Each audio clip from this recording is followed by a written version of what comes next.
জাতীয়তাবাদী দলের অঙ্গ সংগঠন জনতা দলের এই পাকুন্দিয়া পৌর শাখার ৮ নং ওয়ার্ডের নামালক্ষিয়া ঠাডাকান্দা ঈদগাহ ময়দানে আলোচনা সভার সম্মানিত সভাপতি মঞ্চে উপবিষ্ট আছেন আমাদের প্রিয় নেতা মোহাম্মদ রায়হানুল ইসলাম রাজু, সভাপতি জাতীয়তাবাদী জনতা দল কেন্দ্রীয় নির্বাহী কমিটি, বিশেষ অতিথি মোহাম্মদ রবিকুল ইসলাম কাজল সহ প্রচার সম্পাদক জাতীয়তাবাদী জনতা দল কেন্দ্রীয় নির্বাহী কমিটি, বিশেষ অতিথি মোহাম্মদ গুলাব মিয়া, সভাপতি ৮ নং ওয়ার্ড বিএনপি, সভাপতি মোহাম্মদ আরমান, সভাপতি পদপ্রার্থী জাতীয়তাবাদী জনতা দল পাকুন্দিয়া পৌর শাখা,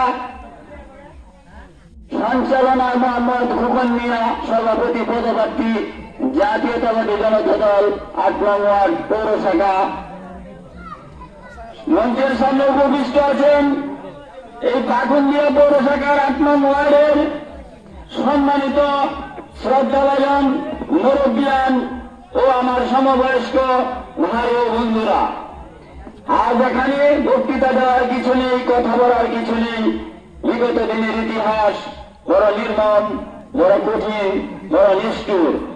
আপনারা সবাই জানেন বিগত 16 বছরে এদেশের সাধারণ মানুষের কোন ভোট অধিকার রাখে নাই ওই ঐতিহাসিক সরকার শেখ হাসিনা। আর জুলুম, অত্যাচার, নির্যাতন করে দেশের মানুষকে একঘেয়ে করে রেখেছে। শুধু আওয়ামী লীগ ছাড়া টিভি আর টেলিভিশনে অন্য কোন দলের নাম শুনেন নাই।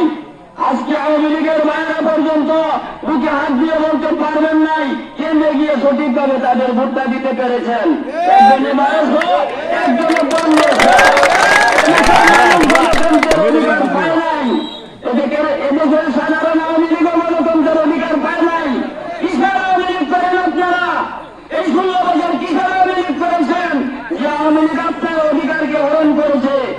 আসুন ভাইয়েরা, এই 16 বছরের যে ইতিহাস ধ্বংস হয়েছে ছাত্র জনতার আন্দোলনে, স্বৈরাচারী সরকার ভারতে পালিয়ে গিয়ে আশ্রয় নিয়েছে।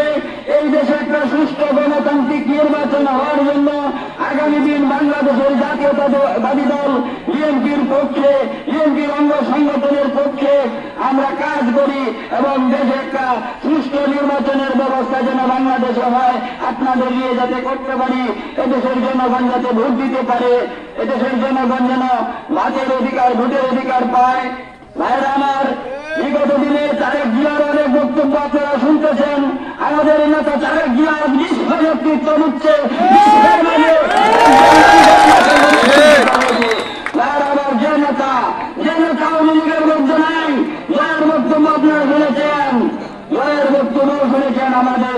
আমাদের নেতা তারেক রহমানের বক্তব্যটাও শুনেন।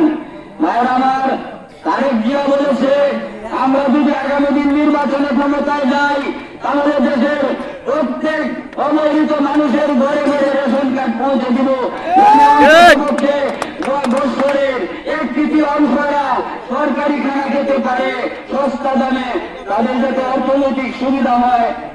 ভাইরা আমার, বিগত দিন বিএনপি সরকার দেশ শাসন করেছে, কয়টা মানুষ খুন করছে, কয়টা মানুষ গুম করছে? আর আওয়ামী লীগ সরকারের আমলে হাজার হাজার মানুষ খুন করেছে, গুম করেছে। শেষ পর্যন্ত দেখেন ছাত্ররা তাদের ন্যায্য অধিকারের জন্য আন্দোলন নেমেছিল ঢাকার মাটিতে।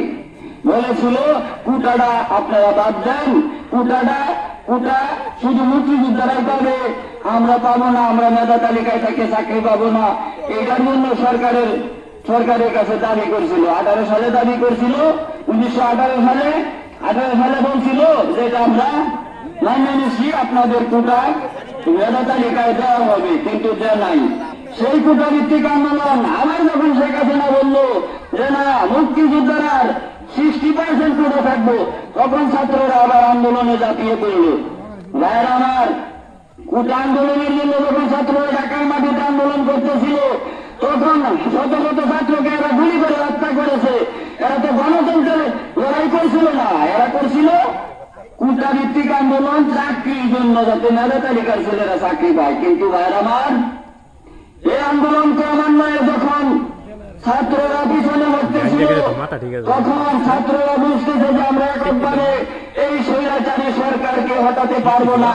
তখন সমস্ত বিরোধী দলের সাথে আলোচনা করে, প্রধান বিরোধী দল বিএনপির সাথে আলোচনা করে তারা আবার নতুন করে আন্দোলনে ছাত্র সমন্বয়ক আন্দোলন কমিটি গঠন করে আন্দোলন শুরু করিয়া হাজার হাজার লোকের রক্ত দিয়ে এই দেশে আবার গণতন্ত্র ফিরিয়ে আনার জন্য শেখ হাসিনাকে পরাজিত করেছে, যাতে আগামী দিন আপনারা সুন্দরভাবে কেন্দ্রে গিয়ে ব্যালটের মাধ্যমে ভোট দিতে পারেন, সেই আশা প্রত্যাশা রেখেই জাতীয়তাবাদী জনতা দলের নেতা রাজু ভাইকে আপনারা সহযোগিতা করবেন।